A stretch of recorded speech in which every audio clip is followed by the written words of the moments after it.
Hey guys, it's Mike from Cruise Vet Adventures here, and I'm back again with another cruise tip vlog. And today we're going to talk about 5 things you must consider when choosing your cruise cabin. Let's talk about it right after this.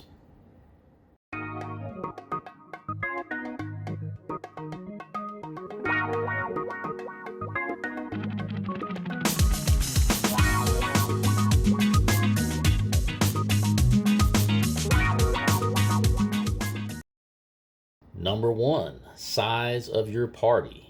So the first thing to consider is the size of your party. How many people are going with you on your cruise? Now that seems like a no-brainer, and it probably is. But I think once you figure that out, then deciding which cabin you're going to go with, because they all come in different sizes. Some are adjoining, some are standalone. But that's the first thing you need to figure out is how many people are going with you. Number two, your budget. Yes, the second thing you need to consider is your budget. We'd all like to have the most expensive or luxurious cabin. Maybe we have champagne taste, but Miller Lite budget. But and it's kind of an obvious thing, but that's what you need to think about. After you figure out how many people are going, uh, how much money can you afford to spend on that cabin? And that's going to be different for everybody, but that is definitely the number two thing to consider on my list. Number three, cabin type.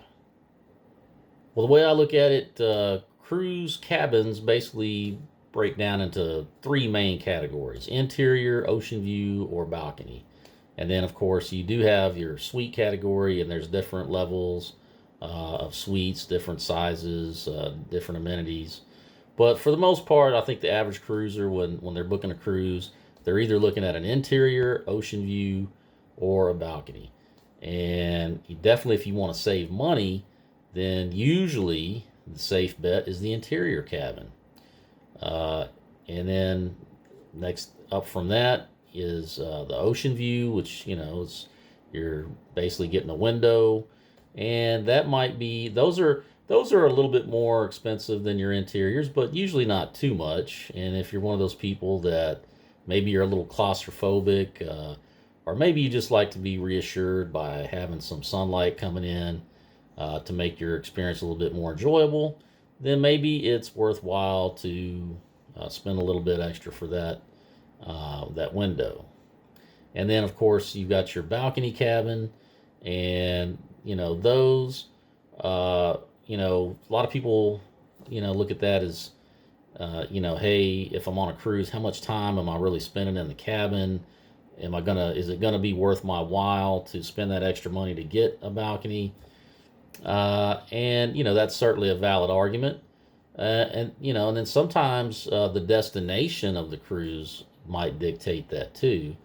For a lot of people, if they figure if you're going to go on an Alaska cruise, then spending the extra money for the balcony in that situation might be worth it because of all the views of the wildlife, the nature, the majestic views, the glaciers, being able to sit out on your balcony in your own cabin and drink coffee and look at the glaciers, or maybe we'll do some whale watching. It might be worth it. But that's what you have to figure out is what type of cabin.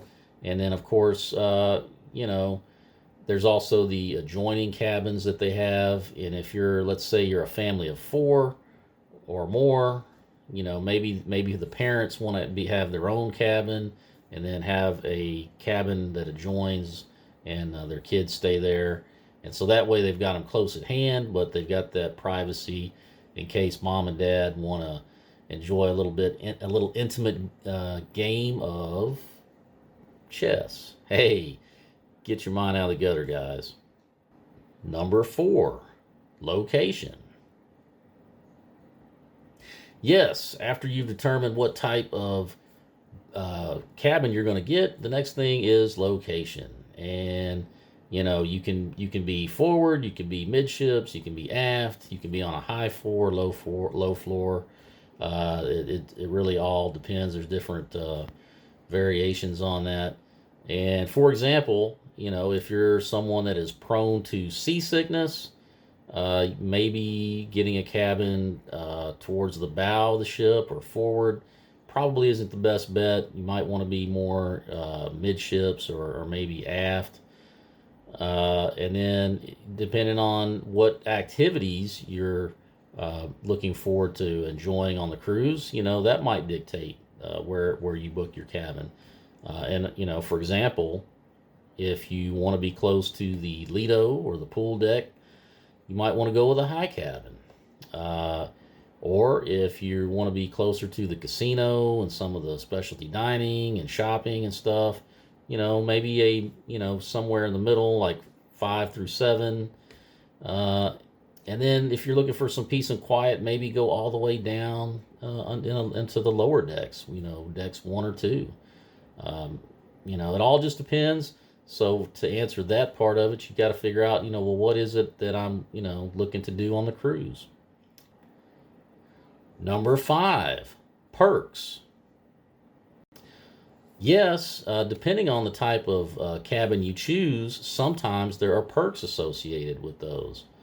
For example, if you sail on Carnival and you book a Havana suite or a Havana room, rather, that gets you exclusive access into their Havana area, which has a private pool, hot tubs, bar area. And so, that's something that you might want to look at. And sometimes you also have spa cabins, which will give you exclusive access into the thermal suites or some of the other spa areas. They might throw some robes in and all that. And so that's another thing to look at when you're figuring out which cruise cabin is the right one to book for you. Well, all right, guys, those are 5 things to consider when choosing a cruise cabin for your next cruise. And so let me know in the comments what you think. Did those make sense? Did I leave something off the list? Is there something else that I should have put on the list? Let me know in the comments. And as always, if you like this video, consider hitting the thumbs up on the way out.